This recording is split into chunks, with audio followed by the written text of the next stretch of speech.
건데 제가 그 책을 안 가져왔네요.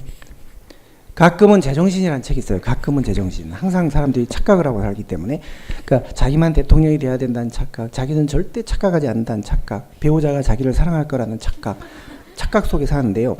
어떻게 보면 착각 속에 좀 살아야 좀 마음이 편해요. 너무 사람이 냉철하게 막 현실을 직시하고 그 우울증 걸리는 사람이 그래서 걸리는 거예요. 적당히 그냥 좀 착각하면서 할 수 있어. 나는 잘하고 있어. 뭐 될 거야. 뭐 좀 착각도 필요한 것 같아요. 자, 그래서 그 2080 법칙 왼쪽에 날개 있는 뭐 상세한 건 필요 없고요. 자, 파레토의 2080, 머스카의 지배 계급론, 미첼스의 과두제 철칙도 다 엘리트 이론의 산물이에요. 그게. 그 이게 미국에 영향을 줬어요. 이제 미국 지휘접근법, 밀스의 지휘접근법, 헌터의 명성접근법. 사회적인 지위가 높은 사람, 사회적인 명성이 있는 사람들이 정책을 주도하라는 거예요.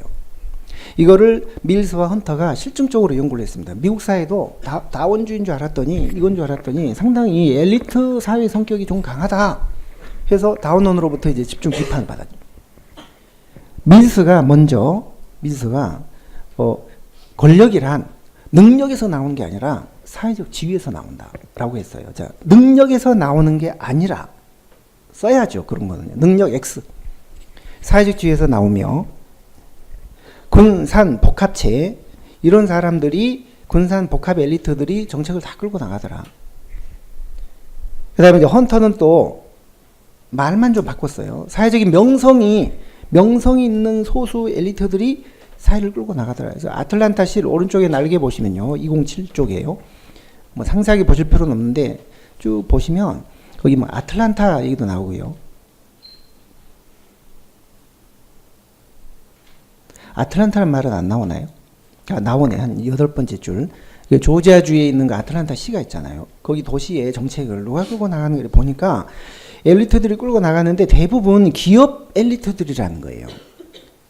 엘리트가 꼭 관료만이 아니라 기업 엘리트들이 중요하게 작용을 하더라는 거예요. 끝부분 보시면 거기 끝부분에 아래 세 번째 보시면 기업 엘리트들의 역할을 강조한 이게 헌터의 지휘접근법, 명성접근법입니다.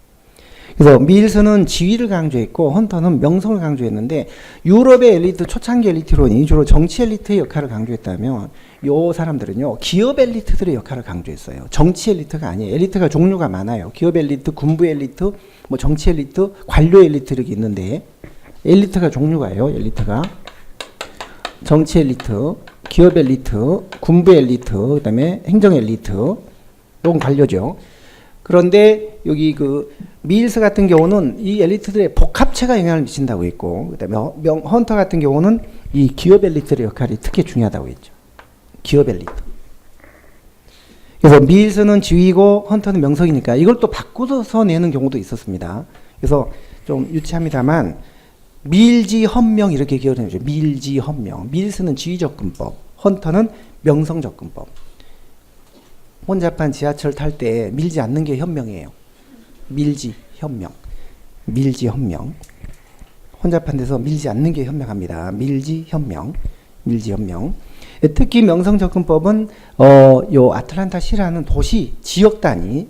그래서 207조 맨 꼭대기 줄 전국 단위가 아니라 지역사회에 기업 엘리트들이 주로 영향을 많이 미치더라 정책에. 이제 이걸 연구한 게 이 헌터의 명성접근법이에요.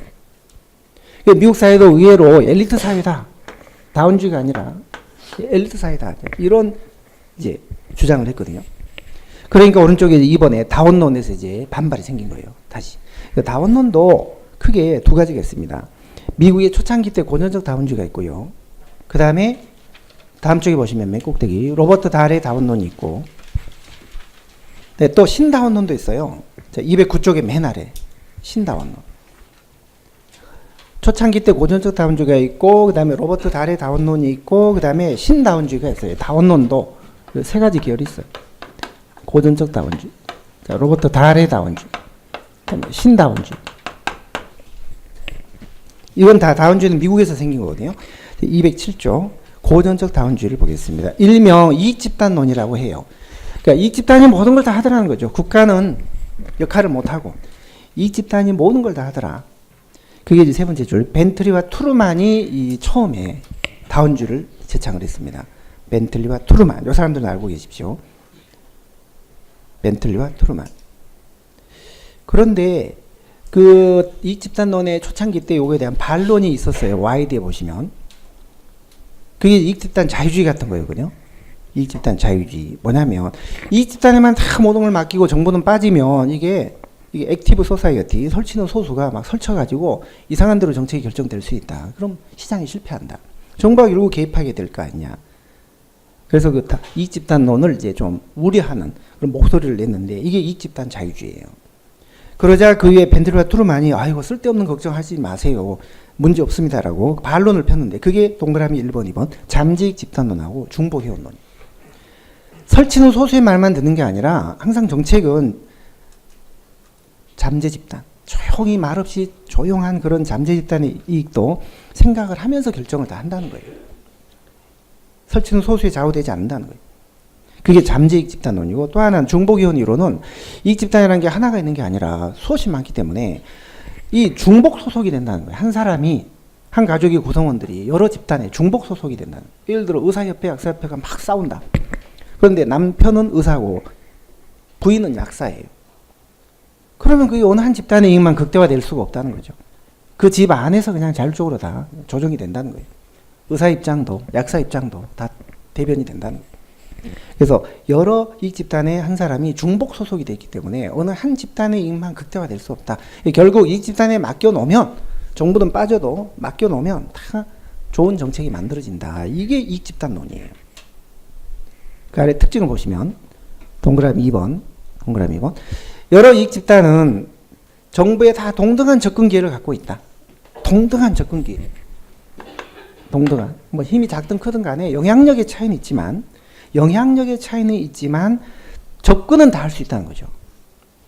그러면서 3번에 영향력이 없는 집단은 없는 사람들끼리 다 뭐 결합을 하고 뭉치고 해서 어떤 세력